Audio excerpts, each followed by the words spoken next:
नबी अकरम शफीए आज़म दुखे दिलों का पयाम ले।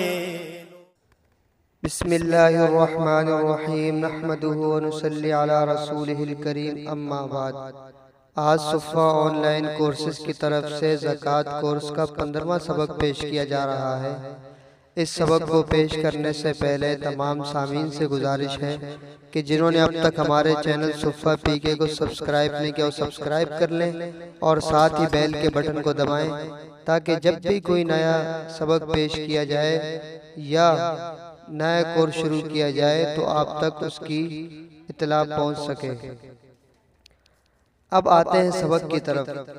इस सबक में 3 बुनियादी मसाइल जिक्र किए जाएंगे। पहला मसला ये होगा कि मद्दे ज़कात से क्लिनिक या अस्पताल चलाना कैसा है। दूसरा मसला ये होगा कि सैलाब ज़दगान को ज़कात देना कैसा है। तीसरे मसले में 2 इख्तिलाफी बहसों को जिक्र किया जाएगा। अब आते हैं पहले मसले की तरफ कि ज़कात की मद से क्लिनिक या अस्पताल चलाना कैसा है। इसकी तफसील मुलाज़ा फरमाएं कि अस्पताल में मद्दे ज़कात और कुर्बानी की खालों का मसरफ सिर्फ ये है कि इस रकम से दवाएं खरीद कर मुस्तहिक को दे दी जाएं या किसी मुस्तहिक का बिल मद्दे ज़कात से अदा कर दिया जाए। इस मद से डॉक्टरों और कारकुनों की तनख्वाहें, मकान का किराया, तामीरात और फर्नीचर वगैरह पर खर्च करना जायज़ नहीं, इससे ज़कात अदा नहीं होगी। दूसरा मसला कि सैलाब ज़दगान को ज़कात देना कैसा है। इसकी तफसील ये है कि कुदरती आफात, सैलाब वगैरह में आफत ज़दा लोगों की इमदाद मद्दे ज़कात से करना सही है, बशर्ते कि ये ज़न्ने गालिब हो कि वो लोग मुस्तहिक़ ज़कात हैं, यानी इनके पास निसाब ज़कात के बराबर कोई चीज़ नहीं, नीज़ उनको ज़कात की रुकूम या अशिया का मालिक बनाया जाए। अगर उनकी मिल्कियत में नहीं दिया बल्कि वैसे उन पर खर्च किया गया तो ज़कात अदा ना होगी। इसी तरह अगर खाना बिठा कर खिलाया गया तो ज़कात अदा ना हुई। खाने को इनकी मिल्क में देना ज़रूरी है। फिर अगर वो चाहें तो इकट्ठा बैठकर खाएं, चाहे तो साथ ले जाएं। अब आते हैं 2 इख्तिलाफी बहसों की तरफ। पहली बहस का उन्वान है निसाब ज़कात में आसानी। इस बहस को नंबरवार सूरत में बयान करना इंशाअल्लाह ज़्यादा मुफीद रहेगा, इसलिए नंबरवार मुलाज़ा फरमाएं। नंबर 1, गुज़िश्ता अदवार में 52.5 तोला चांदी और 7.5 तोला सोना दोनों की कीमत मसावी होती थी। दौरे नबूवत सल्लल्लाहु अलैहि वसल्लम और इसके बाद खैरुल कुरून में ये दोनों निसाब मसावी चलते रहे, यहाँ तक के जानवरों का निसाब जैसे 40 बकरियाँ या 5 ऊँट खरीदने होते तो 52.5 तोला चांदी से भी मिल जाते और 7.5 तोला सोने से भी। नंबर 2, लेकिन अब ऐसा नहीं है। अब चांदी की कीमत काफ़ी गिर चुकी है। आलमी मार्केट में चांदी की कोई कदर नहीं रही, अलबत्ता सोना अपनी हैसियत पर बरकरार है। आलमी मार्केट में सोना ही वो चीज़ है जो अशिया की कीमतों का तयन करता है। आज भी 40 बकरियां इसी तरह 5 ऊँट 7.5 तोला सोने में खरीदे जा सकते हैं। नंबर 3, आज दुनिया भर के उर्फ में भी वही आदमी मालदार शुमार होता है जिसके पास सोने का निसाब हो।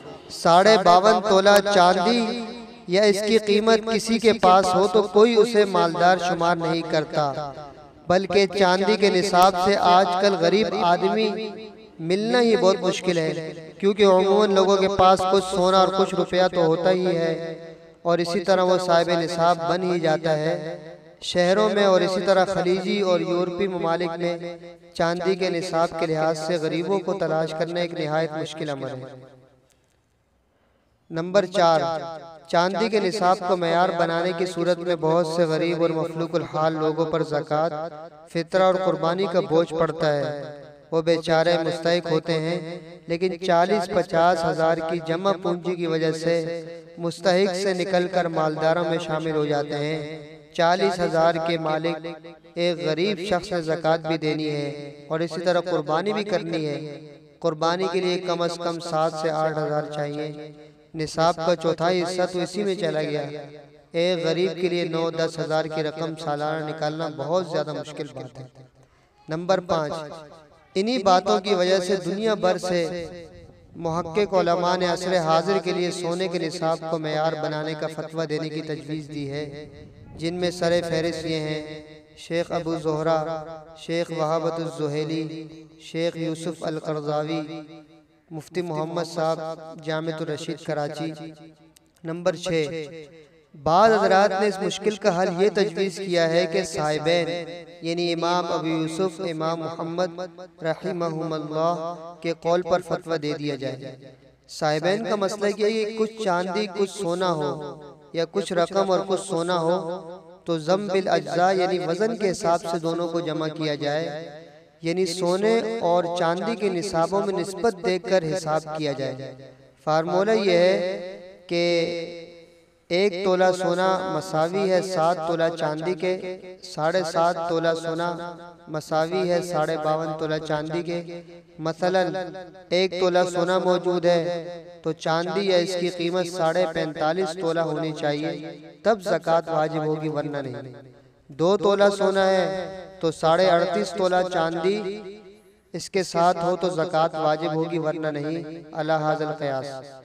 ये दौरे हाजिर की एक अहम बहस थी जिसे ज़रूरत के पेश नज़र आपके सामने बयान कर दिया है।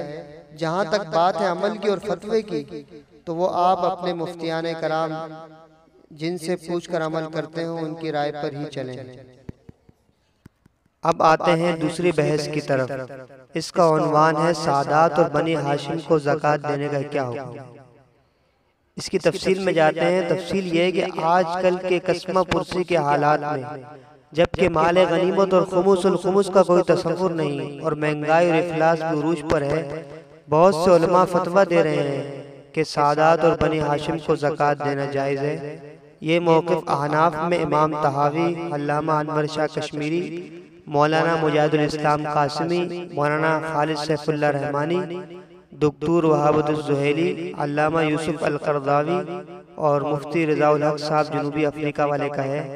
इसी तरह जामिअतुर रशीद कराची के मुफ्ती हज़रत मुफ्ती मोहम्मद साहब ने 1437 हिजरी में एक व्हाट्सएप ग्रुप जिसका नाम अल-इस्तिफ्ता वल इफ्ता है, उसमें ये बात लिखी कि सादात को ज़कात देने में अहले इफ्ता के फतावा मुख्तलिफ हैं। बाद हज़रात इस ज़माने के हालात के पेश नज़र इमाम आज़म अबू हनीफा रहमतुल्लाह की एक रिवायत और हज़रत मौलाना अनवर शाह साहब रहमतुल्लाह के कौल की बिना पर जवाज़ का फतवा देते हैं। जहाँ सदक़ात नाफिला से ज़रूरत पूरी ना हो रही हो, गुंजाइश होनी चाहिए। याद रहे कि ये महज इल्मी बहस के तौर पर इसको बयान किया गया है, इसे हमारा फतवा न समझा जाए। जैसा कि पहले कहा जा चुका है, जो जिसके फतावा पर अमल करता है उसी के फतावा पर अमल करे। अल्लाह पाक हमें दीन की सही समझ अता फरमाए और मरते दम तक दीन पर अमल पैरा रहने की तौफीक अता फरमाए। व आखिरु दावाना अल्हम्दुलिल्लाहि रब्बिल आलमीन।